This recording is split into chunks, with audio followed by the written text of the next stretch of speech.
बिस्मिल्लाहिर्रहमानिर्रहीम। आज हम नया टॉपिक स्टार्ट कर रहे हैं, थ्योरम में कर रहे हैं। इस थ्योरम को मैं स्टेटमेंट पहले आपको लिख देता हूँ, फिर इसको मैं एक्सप्लेन करता हूँ। Every permutation of degree n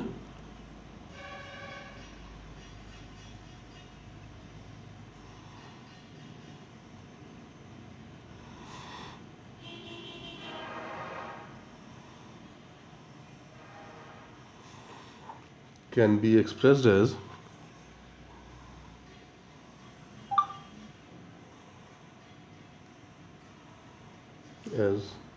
the product of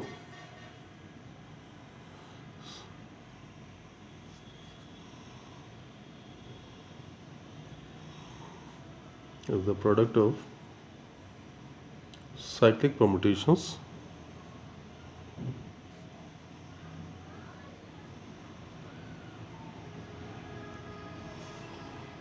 acting on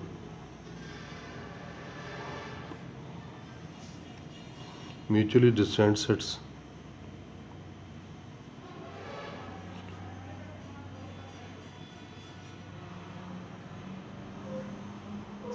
ये स्टेटमेंट है इसकी। अब इसकी स्टेटमेंट को समझने के लिए देखें, मैं आपको एक एग्जांपल यहाँ पे आपको देता हूँ मैं, ताकि आपको ये बात कुछ क्लियर हो जाए।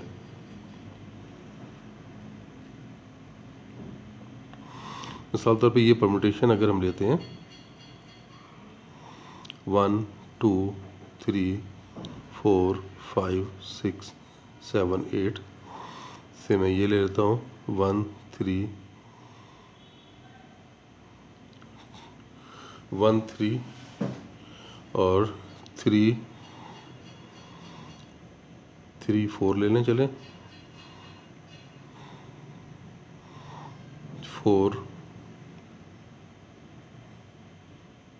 2 ले लें और 1 3। यहाँ पे कितना आ गया? 3 5 4 2। क्या क्या रह गया आपके पास? 8 रह गया, 1 रह गया और 6 रह गया और 7 रह गया। ये हमने परमुटेशन ले ली। देखें कंप्लीट है ना। 1 2 3 4 5 6 7 8 ठीक हो गया। अब आप इसमें देखें, 1 देखें किस पे मैप कर रहा है? 1 मैप कर रहा है 3 पे, 3 मैप कर रहा है 4 पे, 4 मैप कर रहा है 2 पे, 2 मैप कर रहा है 5 पे, 5 मैप कर रहा है 8 पे, 8 मैप कर रहा है 6 पे और 6 मैप कर रहा है 1 पे और 7 7 पे आ रहा है। तो ये कंप्लीट साइकिल बन गया। यानी ये क्योंकि 7 7 में मैप कर रहा है, वो आप नहीं लिखेंगे। अब ये तो था कि अगर ये परमुटेशन जो है वो पूरी की पूरी एक ही साइकिल में लिखी गई है। ऐसा भी हो सकता था कि साइकिल देखें 1 2 3 4 5 6 7 8 से यहाँ पे ले लें 1 4 3 2 1 ले लें, से यहाँ पे 6 ले लें, 5 ले लें और यहाँ पे 8 और 7 ले लें। चलें ये आ गया। अब आप इसको देखें 1 4 1 मैप हो रहा है 4 पे और 4 मैप हो रहा है 1 पे, ये हो गया। 2 मैप हो रहा है 3 पे, 3 मैप हो रहा है 3 पे। उसके बाद 5 मैप हो रहा है 6 पे और 6 मैप हो रहा है 5 पे और ये 7 और 8। ये साइकिल है, साइकिल ऑफ लेंथ 2 बन रहा है ये। तो कितने आ गए साइकिल्स? ये एक कंप्लीट परमुटेशन थी, आपने इसे लिख दिया as a product of 4 cycles और ये सब के सब डिसजॉइंट हैं। देख लें ये एलिमेंट 1 4 जब इसमें इस्तेमाल हो गया है तो ये 1 4 और कहीं नहीं आ रहा, 2 3 यहाँ पर इस्तेमाल हो गया है, तो देख लें 2 3 किसी और साइकिल में नहीं आ रहा। तो यही बात यहाँ पर आपको इस थ्योरम में आपको प्रूव करनी है कि every permutation of degree n can be written as the product of cyclic permutations, कि कोई भी परमुटेशन जिसकी डिग्री n है उसे हम प्रोडक्ट ऑफ साइक्लिक परमुटेशन लिख सकते हैं। और वो साइक्लिक परमुटेशन कैसी होंगी? Acting on mutually disjoint sets. अब इसके प्रूफ की तरफ आ जाते हैं। ये कोई मुश्किल प्रूफ नहीं है। तो अगर आप एक परमुटेशन ले लें, let alpha be a permutation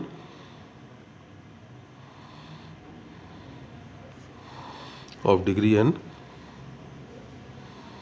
आपने ये n डिग्री की परमुटेशन लिख ली। अब आप ये देखें कि आपने इसको शो करना है कि ये एक्सप्रेस होगी as a product of mutual distant cycles. यहाँ पर आप सपोज कर लेते हैं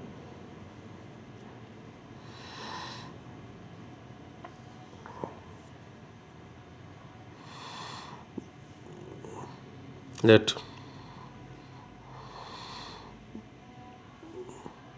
A1 under the effect of alpha approaches to A2, इसी तरह से A2 under the effect of alpha approaches to A3 and so on। इसी तरह जा रहा है, जैसा ये 1 3 पे आ रहा है, 2 5 पे आ रहा है, 3 4 पे आ रहा है, इसी तरह से ये पहला एलिमेंट इसको अप्रोच कर रहा है, दूसरा इसको अप्रोच कर रहा है, तीसरा एंड सो ऑन। और ये हमारे पास फाइनाइट है एज एज आर फाइनाइट, क्योंकि n है ना, मैक्सिमम n है।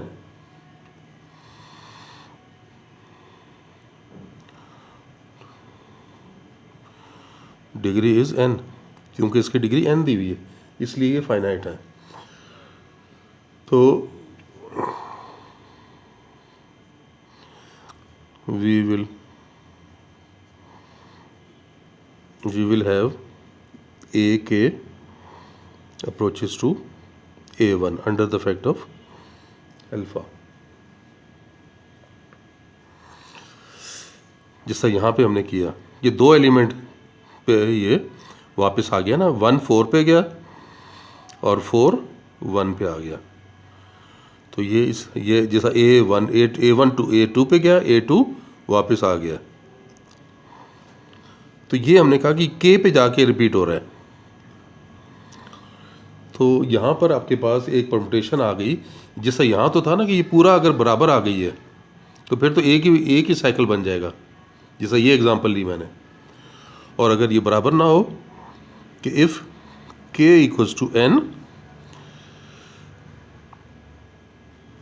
Then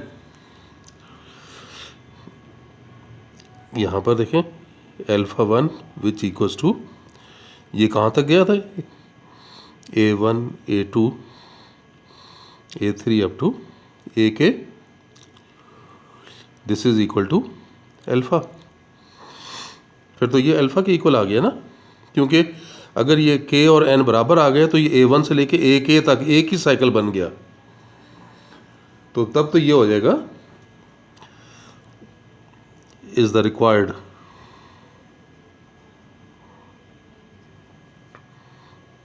required cyclic permutation.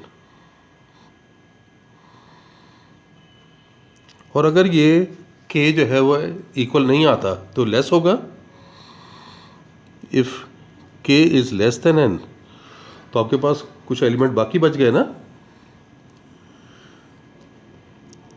Then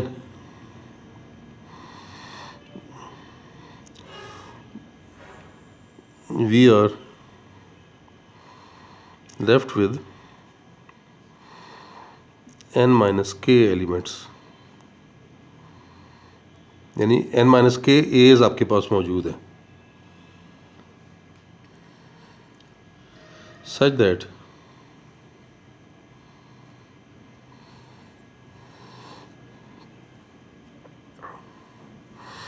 अब इसको देख लें, सच दैट उसका नाम वहाँ पे हमने एज लिए थे ना, ये हम अब नए एलिमेंट का नाम दे रहे हैं। एलिमेंट ए में से ही है, विद एलिमेंट्स एज, ये चलें इसे 20 कह देते हैं, such that B1 approaches to B2, B2 approaches to B3 and so on। और ये भी फाइनाइट है क्योंकि, तो ये भी आप कहीं जाके रुकेंगे ना। अगर हम यहाँ पे कह देते हैं BP approaches to B1 under the effect of alpha because n minus k is finite, ये फाइनाइट है, कहीं ना कहीं तो रुकेगा। हम कहते हैं कि BP पे जाके ये एलिमेंट B1 वापस आ गया, तो ये आपके पास एक साइकिल आ गया ना, 1 से स्टार्ट होके वापस 1 पे आ गया ना। तो let alpha 2 equals to B1 B2 B3 up to BP। तो so we have extracted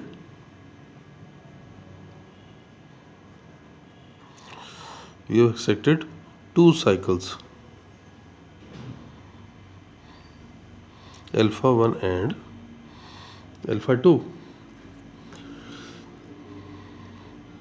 from alpha में से दो हमने साइकिल्स बना लिए, एक ये था एक ये था। और अब आपके पास देखें, अगर ये सारे के सारे एलिमेंट ख़त्म हो गए अगर आपके पास, यानी के और पी का जो सम है वो अगर एन के इक्वल आ गया, if K plus P equals to N, then alpha is equal to alpha 1 into alpha 2 is the required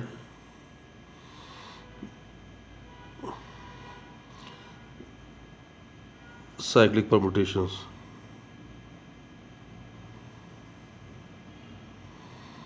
यानी आपने अल्फ़ा को as a product of 2 cyclic permutations लिख लिया। लेकिन अगर ऐसा नहीं है, if K plus P is less than N, तो इसका मतलब है कि फिर आपके पास कुछ एलिमेंट बाकी बच गए हैं।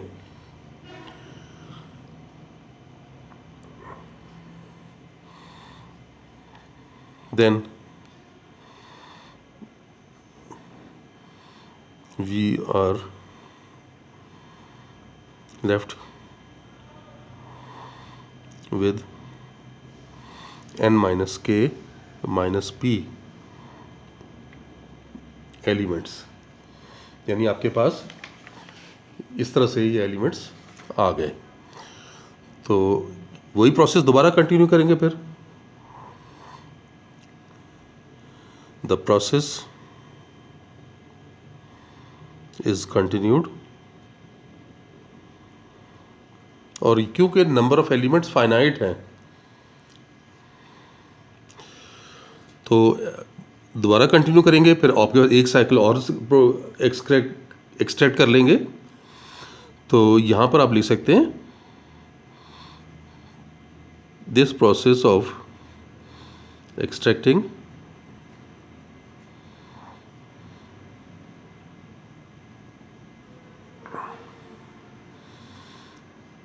a cyclic permutation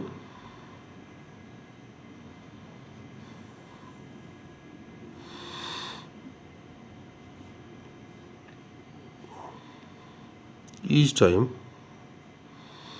must come to an end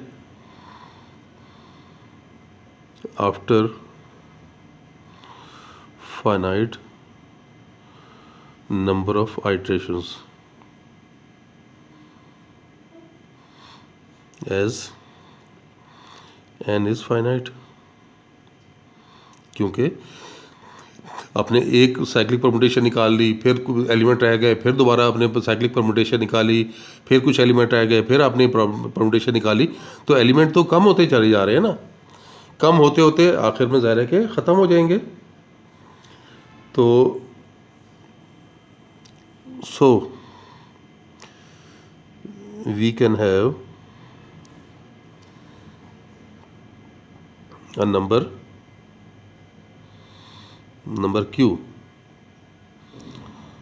such that, पहला क्या था, k था, दूसरा p था, और इस तरह से आखिरी साइकिल जो बन रहा है उसकी लेंथ को हम q कह देते हैं। तो ये मिलके फिर ये n के इक्वल आ जाएगा, और ये n के इक्वल आएगा तो ये q लेंथ का साइकिल है ना। फिर आप इसको नया नाम दे दो, आप उसको अल्फ़ा, चलिए अल्फ़ा आर कह दें, where alpha R is C1 C2 C3 up to CQ। ये हुआ। Here in each cycle, in each cyclic permutation,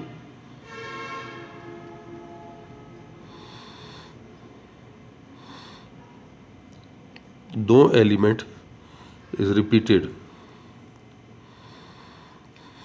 कि कोई भी एलिमेंट ऐसा नहीं है that is all as B's up to C's are different, कि ये सब के सब जो हैं वो डिफरेंट हैं ये। So alpha is expressed as alpha 1 into alpha 2 up to so on alpha, यहाँ पे इसको हमने आर नाम रखा है तो ये अल्फ़ा आर आ गया। सो alpha is expressed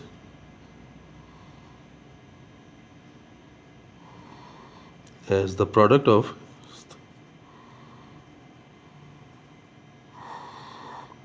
cyclic permutations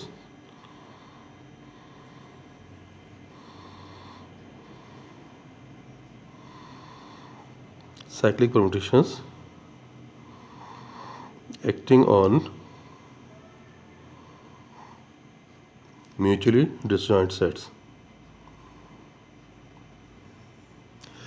और यहाँ पे देखें,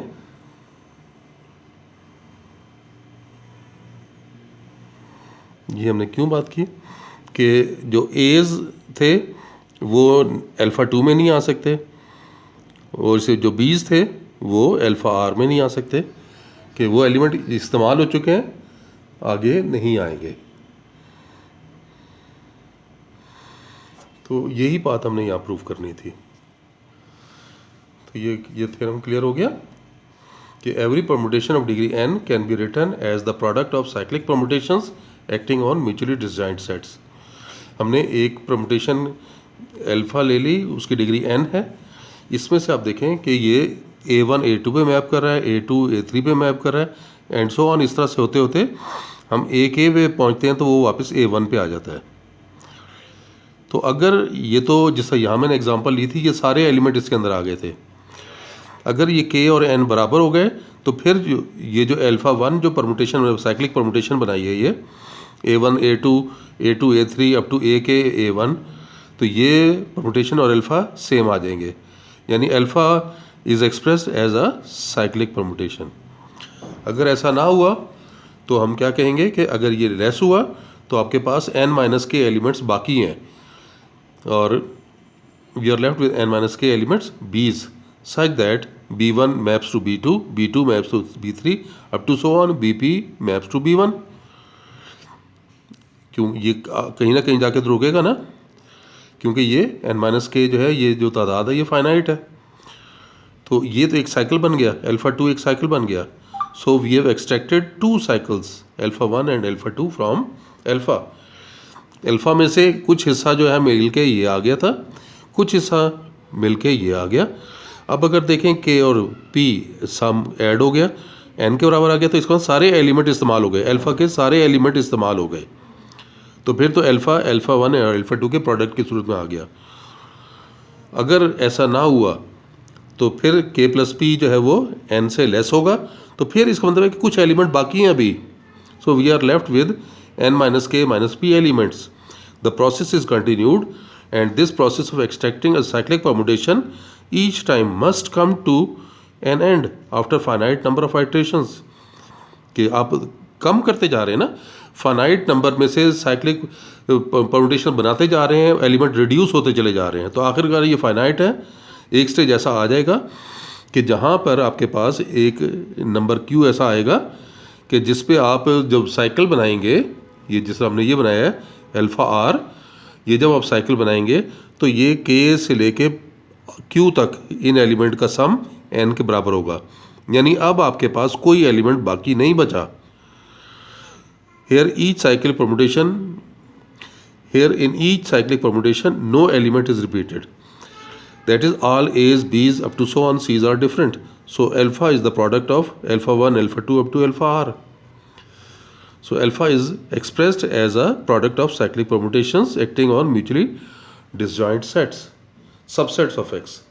ये subsets of x बनेंगे ना, क्योंकि x में आपके पास n एलिमेंट थे, n एलिमेंट में से कुछ एलिमेंट ये हैं, कुछ एलिमेंट ये हैं, और इस तरह से ऐड होते हुए कुछ एलिमेंट q तक है। इन्हें ऐड करेंगे तो टोटल तादाद n हो जाएगी। चलें, बस आज के लिए इतना ही। इंशाल्लाह नेक्स्ट लेक्चर में मज़ीद इसकी प्रॉपर्टीज़ की तरफ आएंगे। तब तक के लिए अल्लाह हाफिज़।